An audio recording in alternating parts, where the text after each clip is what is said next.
어떻게 인생의 정답을 찾으면서 인생 2막을 살고 계시는지 저희가 지금부터 보도록 하겠습니다. 네. 새롭게 열린 인생 2막 이광기입니다. 첫 번째는요. 사진 작가. 사진 작가님이세요. 작가라는 칭호가 붙었습니다. 쑥스러운데 언제 어떻게 하다 보니까 제가 이 사진 작가로서 이제 활동한 지가 제가 2017년도 3월에 첫 개인전을 열고요. 그래요? 그리고 이제 16년도에 제가 이제 그룹전을 시작을 했으니까 아하. 벌써 한 4년 정도 된 것 같네요. 아니 사실 요즘은 누구나 카메라를 들고 다니기 때문에 네. 사진들 많이 찍으시죠. 많이 찍고요. 그리고 좋아하시는 네. 분들도 많고. 네. 하지만 사진 작가가 된다는 건 좀 다른 문제잖아요.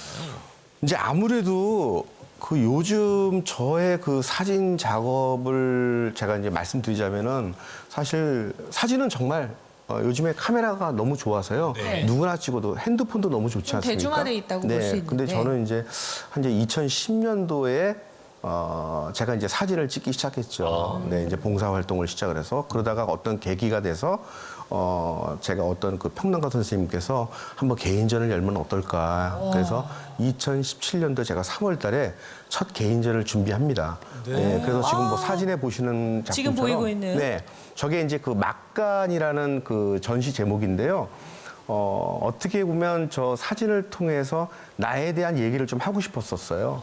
잠깐만요. 근데 설명을 해주셔야 될 게 꽃이 두 송이가 있는데 네. 하나는 싱싱한데 하나는 좀 이렇게 시들어 이제 있는. 그게 저의 얘기예요. 왜냐면 어허. 그 막간이라는 게 어떻게 보면 연기자의 삶이기도 하잖아요.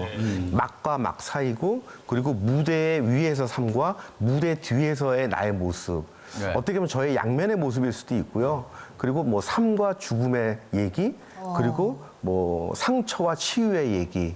근데 이런 얘기들을 내 스스로가 좀 하고 싶었던 거예요. 근데 그 얘기를 제가 하고 나서 우리 평론가 선생님이나 미술 쪽에 계신 분들이 정말 진지한 얘기들을 어떻게 좀 꽃으로 잘 표현을 했다. 네, 그래서 좋은 평가를 제가 받았죠. 그럼 한 송이는 시들어가는 생화고 다른 한 송이는 좋아죠. 조화군요. 네. 저는 그 얘기를 이제 끄집어내자면 또 저의 또 예전 얘기를 또 안 할 수가 네. 없거든요.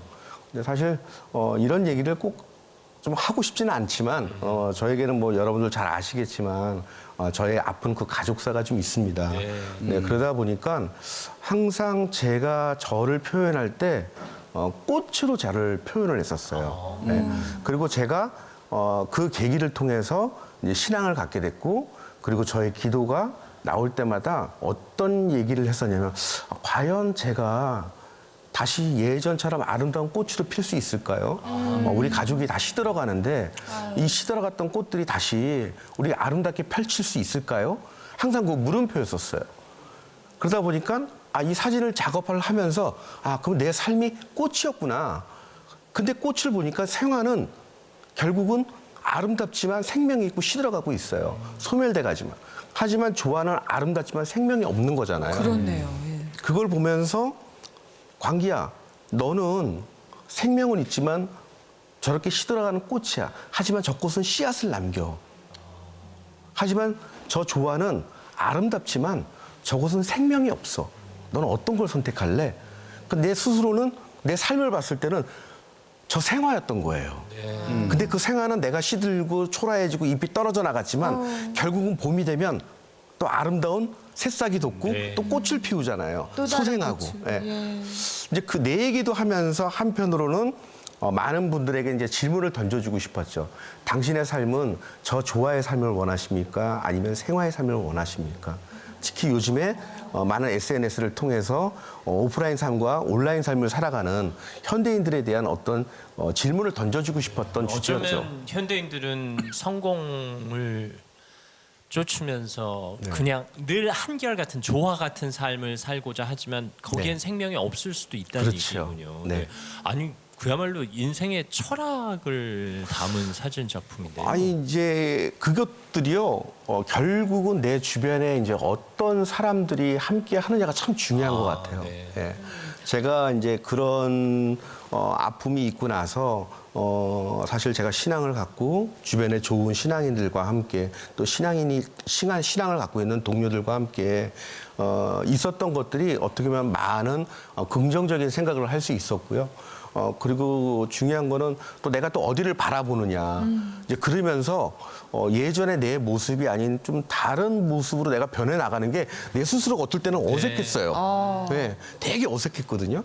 근데 지금은 그거를 오히려 더 이 삶이 야, 더 의미 있구나, 더 재미있구나, 더 가치 있구나. 그러다 보니까 이제 초조함이 없어지더라고요. 너무 감사한 일이네요. 그렇죠. 저기 지금 얘기를 이렇게 쭉 듣고 보니까 내가 무슨 철학 강의를 지금 듣는 거 같고. 예. 아 갑자기 이 연기하시고 사진 찍고 사진나 편하게 나오고 뭐 이럴 줄 알았는데 진중하시고. 삶이란 예. 무엇이냐 이게 하나는 주제가 좀 죽고 하나는 무거웠어요. 뭐 태어나고 이게 보리수 밑에만 있으면 이게 어떤 해탈의 경지에 이르는 것 같은 느낌인데. 이제 그 모든 것들이요 어떻게 보면 제가 그 연기자로서의 삶을 시작했잖아요. 네, 와서 30년이 넘었는데 그 DNA가 저한테는 사실 정말 소중한 것 같아요. 네, 그리고 예술과 그리고 문화와 이 모든 것은 결국은 하나에서 시작을 했잖아요. 네. 네, 그러면서 가지가 이렇게 열리고 것처럼.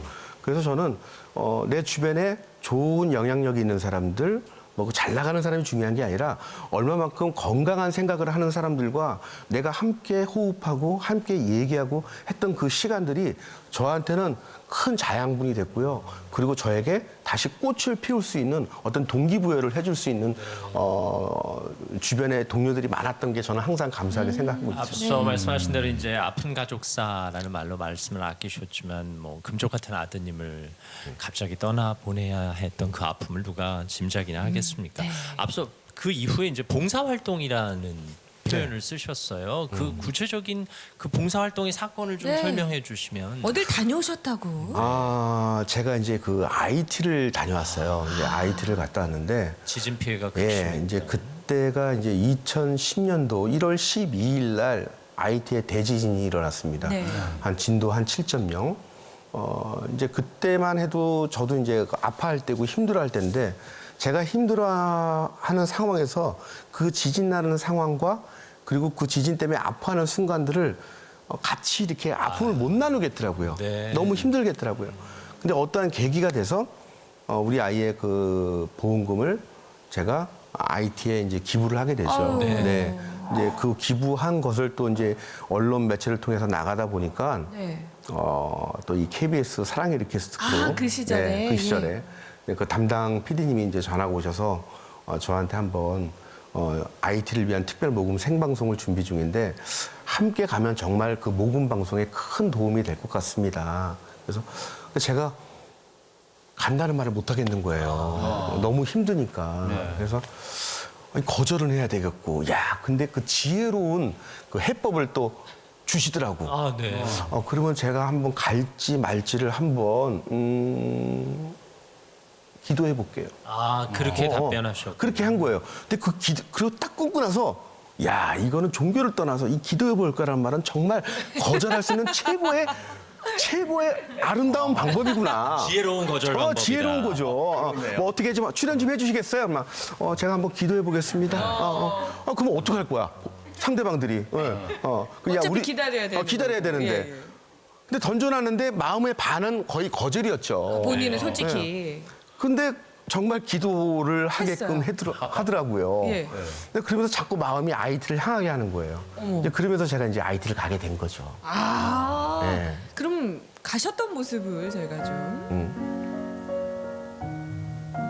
아유, 아이의 옷까지 저렇게 또 나눠 주셨었군요. 저게 이제 우리 석규가 입던 옷이에요. 아, 그래요. 네. 아유, 정말.